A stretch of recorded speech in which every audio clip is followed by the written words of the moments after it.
Здравейте, скъпи приятели! Това е първото издание на нашата нова рубрика, един отдавна така мечтан проект, който стартираме точно тази вечер в Деня на семейството. Това е рубриката Здраве за теб. Здраве за теб има една съкровенна мисия и това е да започнем да създаваме и да развиваме и обогатяваме здравната култура на българите, разбира се. Защо има огромна нужда от това? Така като по мои наблюдения, по наблюдения на мои близки познати, ние българите по принцип така обичаме да си казваме, като опре ножа в кокала, да, знам го това е здравословно, но нямам време, така и като стигнем вече до наистина много сложно положение, тогава вече търсим от съседи, от познати, от близки и понякога не намираме отговор, особено ако вече нещата наистина са опряли до кокала. И така, само искам да вметна, че причината за това предаване да го създадем и да започнем да говорим, да задаваме въпроси за нашето здраве, да търсим, да се образоваме взаимно е това, за което преди малко споменах, че много често ние се чувстваме безсилни. Чувството за безсилие е едно много опасно за човека чувство, защото го принуждава да предприема хаотични мерки. И това чувство за безсилие идва, когато сме болни, когато се чувстваме некомфортни, когато не сме в нашата, както се казва, чаша кафе или чаша чай. Затова ние с нашият екип, ето тук виждате един от асистентите на екипа, Цветанка Софиянска, която след малко ще се представи. Решихме да стартираме това предаване и ще се излъчва всяка седмица, веднъж седмично, вечер, когато е удобно за всички. Денят и часът ще се обявяват 2-3 дни предварително и темата също ще се обявява предварително. Също така, вие имате предимството да пожелавате и да поискате темите, за които ще се говори. Ще имаме продължение по темите, дискусии, въпроси, въобще така една взаимност и взаимопомощ ще се получава. И така, в тази връзка, като говорим за мисията на предаването, искам да ви представя сътрудника в този проект, госпожа Цветанка Софиянска. Цвети, можеш да се представиш? Защо си тук? Защо започнахме този проект? Как от твоя гледна точка? Благодаря ти, Марианка. Аз съм Цветанка Софиянска, така е дългото ми име, но всички ме наричат Цвети. От София съм, на 71 година съм и се интересувам как човек може да запази по-дълго годините здравето си и как да се радва на възможности, а да не е скован от ограничения. Аз обичам много природата, планината, особено и движението. Не мога да чакам на една спирка повече от 3 минути. И в ангажиментите ми към хората се включва това, че искам да подкрепям натоварените в ежедневието жени по пътята им към по-добро здраве и дълголетие. И преди години, след мемопаузата, намаля плътността на моите кости, но можах да се справя с този проблем и по-нататък в някое друго наше включване ще ви разкажа как стана това. А днес искам да споделя с вас как зимата и студеното време влияят на костно-ставният ни апарат. Студеното време предизвиква физиологични и анатомични изменения в телата ни. Когато температурата спадне, кръвоносните съдове се свиват, за да запазят топлината в тялото ни, а това води до понижено кръвоснабдяване на ставите и околоставните тъкани. Това е логично, нали? Да, тук само ще вметна, че нашата първа тема за това предаване, за това Цвети започна да говори за студа и за костите е остеопорозата. Остеопорозата, и след малко пак ще ти дам думата, Цвети. Остеопорозата е така наречената мълчалива болест.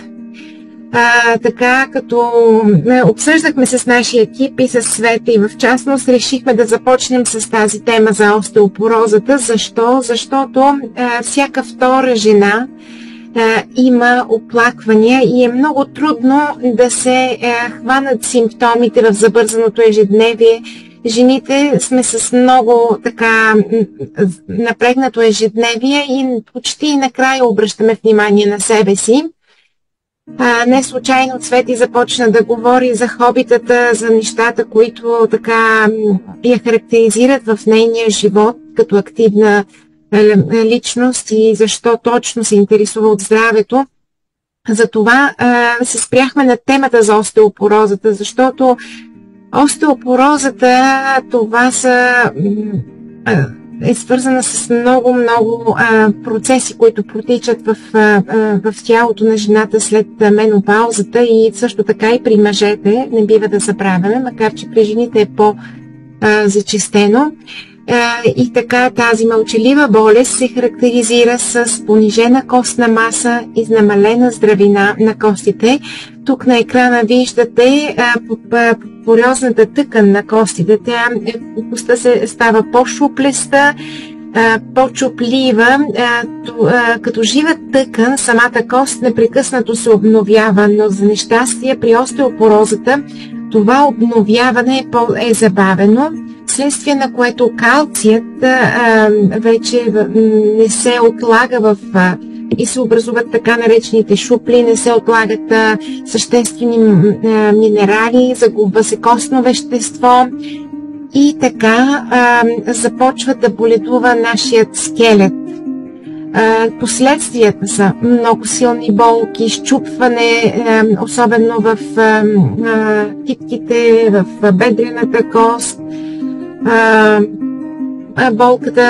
болките в гърба по принцип не могат да възникнат внезапно през нощта, много силни местещи се болки, режещи, болезнени спазми в краката. Това са най-честите оплаквания, особено при жени над 70 годишна възраст, изкривяване на гръбнака, гърбици, постоянни болки в кръста, между лопатките, хруптене, оттоци в ставите като колената и вече на по-късен стадий, по-напреднал стадий, сериозни счупвания в гръбнака, спондилоза и прихлупване на прещини, загуба на ръст с течение на времето.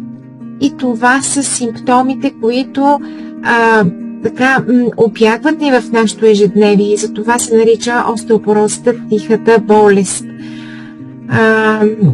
Преди да кажем какво причинява остеопорозата, Цвети, отново ще те върна на това, което започнахме. Да. Аз исках да кажа, защо точно сега сме решили да говорим за тези неща, защото студеното време просто провокира тези заболявания на костноставният апарат и точно сега в този сезон е добре ние да се погрижим, да вземем мерки, така че все пак по-малко да се отразява на нас, въпреки че може да имаме някакви проблеми. Специално за остеопорозата е много хубаво това, че бавно, макар и бавно, но костното вещество в ставите може да се натрупа наново и да се възстанови почти. И за това трябва да се погрижим. Трябва да мислим какво да направим, да се интересуваме, да се информираме и ще се случи, ако сме упорити. И няма, тук в този случай няма да оставим нещата да се задълбочават и да стигнат до щупани и много по-трудни за възстановяване проблеми в нас. Та исках да кажа, че кръвоносните съдове, като се свият, то кръвоснабдяването на ставите и околната тъкан се нарушава и те не могат до тях не може да достига кислород, не може да достигат хранителни вещества и в резултат мускулите и ставите могат да станат напрегнати и болезнени. А синовиалната течност, която смазва ставите и позволява плавното им движение, става по-вискозна или по-гъста. При така ниски температури и това може да доведе до по-голямо триене между ставните повърхности, което пък причинява дискомфорт и скованост. Друго нещо, което се случва, да продължа ли в студената? Да. Стягат се мускулите и сухожилията. И това ги прави по-малко еластични и ограничава подвижността на ставите. И което също предизвиква напрежение и болки, особено при хора с артрит и други ставни заболявания. Също така, нервните окончания в ставите и костите могат да станат по-чувствителни и да предизвикат усещане за болка и дискомфорт. И хората с хронични възпалителни заболявания, като ревматоиден артрит, може да изпитват по-силна болка поради възпалителните реакции, които се активират при по-ниски температури. Също така влияе и атмосферното налягане, но през зимата особено хората с възпалителни процеси на кожно-ставният апарат по-често изпитват болки, защото атмосферното налягане то се променя. То води до разширяване или свиване на тъканите около ставите, което обуславя възпалението и предизвиква обостря възпалението, исках да кажа, и предизвиква болка. Много са нещата, но които влияят през зимата по-активно върху костно-ставния ни апарат, върху нашите проблеми с него. Но едно друго нещо, което също влияе и което изцяло зависи от нас, това е нашата активност.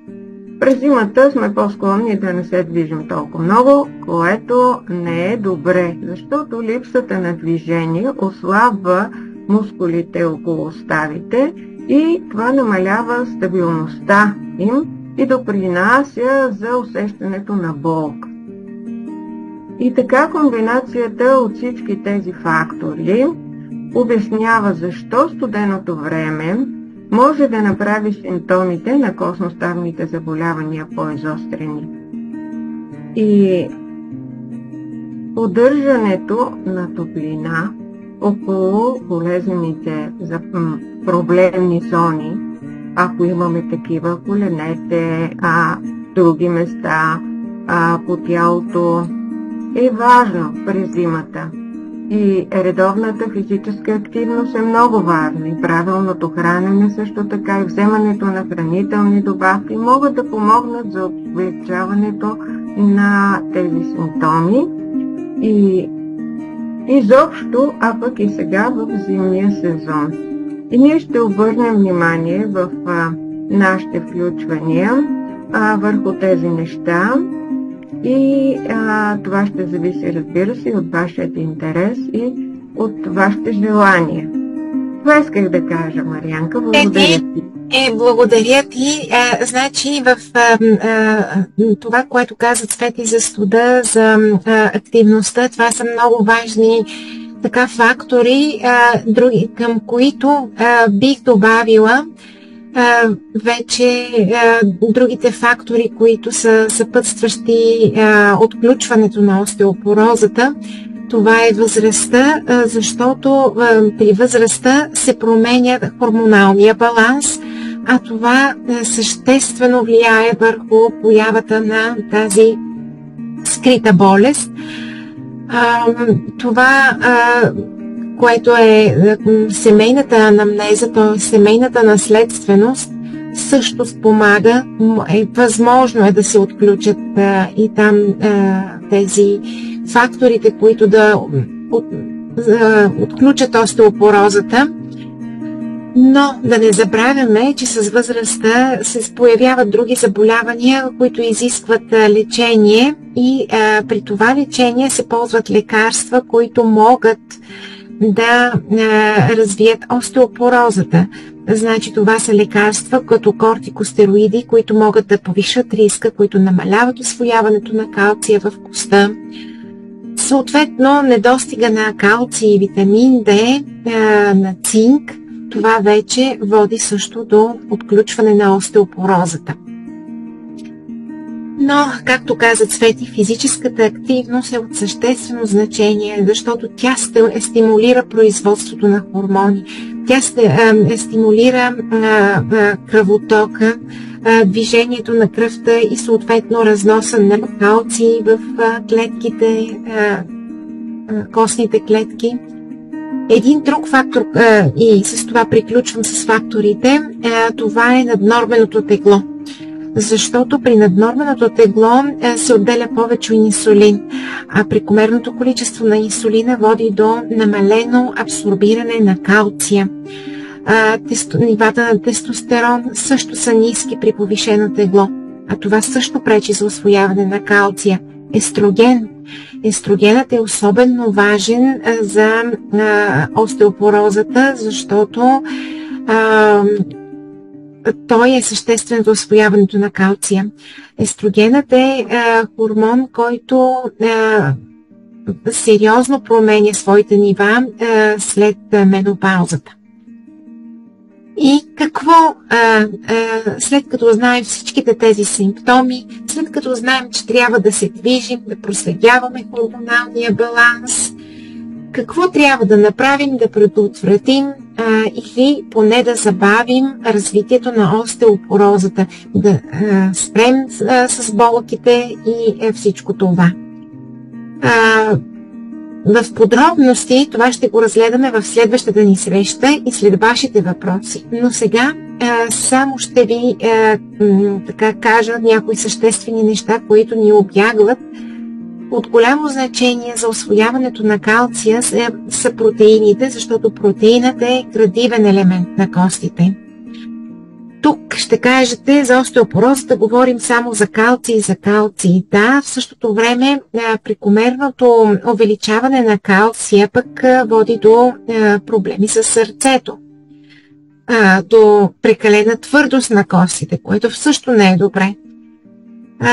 И тогава отново стигаме до балансираното хранене. Балансираното хранене, в което трябва да имаме баланс между протеини, тъмнозелени листни зеленчуци, млечни продукти, да не прекаляваме с тях, но съвсем да не ги изключваме. Портокаловия сок съдържа много калций. Витамин D. Витамин D се съдържа в много зеленолистни зеленчуци. Значи витамин D също така можем да го приемаме и като добавки. Вече има изобилие от добавки, за тях също ще говорим в следващата среща. Физическите упражнения, много съществен и важен елемент, но за тях няма да обърнем сега внимание, защото те ще са ни вече при индивидуалните срещи с вас, защото те изискват индивидуален подход. Както хранителните добавки, така и физическите упражнения ще бъдат съобразени с вашата индивидуалност, вашите оплаквания. И за това са тези наши предавания, в които всеки да открие това, което му е полезно, нужно и после вече ако желая, да се обърне за допълнителна консултация, която е, разбира се, индивидуална. И тук често пъти се лутаме в въпросите как, къде да си изследваме тази костна плътност, кога да го направим това изследване. По принцип, при жените след менопаузата, при мъжете, вече когато настъпят някои оплаквания, тази постоянна болка в кръста между лопатките, в гръбнака, кои са основните методи за изследване? На първо място специалистите, лекарите посочват денсиометрията. Денсиометрията, т.е. в превод костна плътност, в която чрез рентгенови лъчи се достига до заключението за костна плътност, зависимост от това колко рентгенови лъчи се поемат в коста и вече се снема анамнезата за костна плътност. Клинична оценка на риска е втория начин. Това е когато вашият личен лекар или специалист ви задава съответните въпроси и се оценява вече по тези въпроси риска от намалена костна плътност. Биохимичните тестове са също един метод, който не е за пренебрегване и там вече се уточняват нивата на витамин D, калций, фосфор, сканирането на гръбначния стълб и вече при по-тежки състояния биопсията на костите.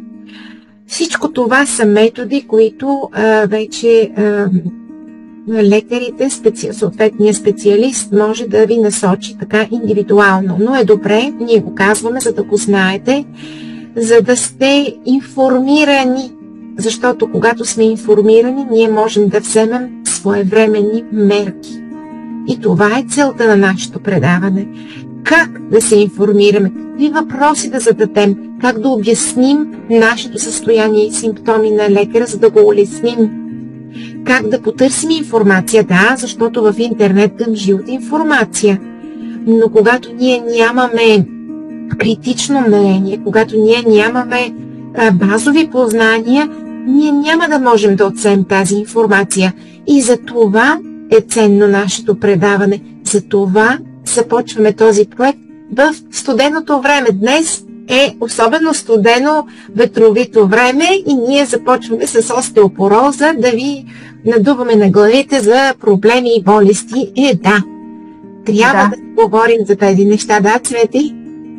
Аз искам да кажа и да вметна и това, че наистина това е една тиха болест. И аз, когато дойде при мен този проблем, абсолютно никакви оплаквания няма. Но имах едно на ум, че трябва да проверя какво се случва, просто защото това е една профилактика, за която всеки трябва да се грижи. Ние отговаряме сами за здравето си. Няма да чакаме, или някои чакат, но ако не чакаме, ако си прецениме сами, че трябва да отидеме на лекар. Така че моето състояние се откри без да имам никакви симптоми. Затова е важно тази профилактика и тази предварителна информация на всеки от нас, за да вземе мерки своевременно. Това исках да кажа. Много важно и съществено. Благодаря ти, Цвети, че го вметна това. Особено при жените, защото жените сме, така да се каже, стълба в семейството. Трябва да координираме много неща. Да, мъжът е важен, той дава посоката, дава директивите, но жената е заета с много неща и поради тази причина се пренебрегва, да не кажа напълно, но в доста голяма степен. Не бива да изоставяме тези съществени прегледи, профилактики.